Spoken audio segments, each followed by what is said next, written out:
តបបងប្អូនមករៀនវាស់ដីតាម GPS ដំបូងយើងចុចអាចចំណុចក្រហមហ្នឹងយើងចង់ដាក់តាណាចុចដាក់ពាក្យ add មួយហើយយើងអូឲ្យដល់ព្រំទៀតមកហើយយើងចុច add មួយទៀតយើងអូមកដីកែងដាក់តាមកែងដល់កែងហ្នឹងយើងចុច add មួយទៀតហើយយើងអូមកទៀតហើយយើងដីយើងដំណាយើងដាក់ចំណុចក្រហម4ជ្រុងហ្នឹងតែចំហ្នឹងចាំហើយយើងចុច add មួយទៀតតែចំទៅខ្ញុំចុចដល់ចំលើព្រំមកហ្នឹងតែចំហើយចំយើងចាំ add វា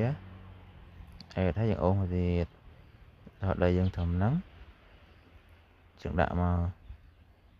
ហ្នឹងហើយចំហើយ add មកទៀតមកយើងអូបើយើងចង់វាងអាស្រះហ្នឹងយើងដាក់ចំលើព្រំហ្នឹងបើយើងដើរក៏ស្រួលដែរហ្នឹងចេះ add រហូតដាក់ចំហើយ add ទៀតចំចំណុចដែលយើងចង់បានហ្នឹងយើងចាំយើងចុច add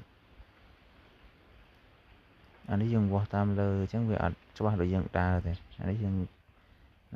ឆិនឆៃព្រាវយកទៅហើយអានេះយើង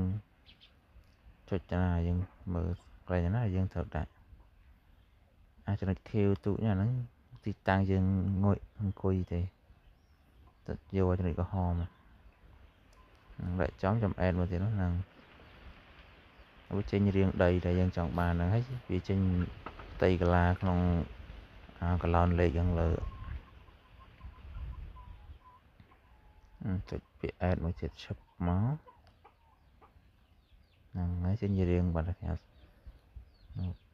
វា10000 ម៉ែត្រការ៉េជាងអាហ្នឹងយកទៅចែកទៅឃើញផ្ទៃកាឡាដីនឹងបានរាយបាត់ហ្នឹងគឺចឹងលឿន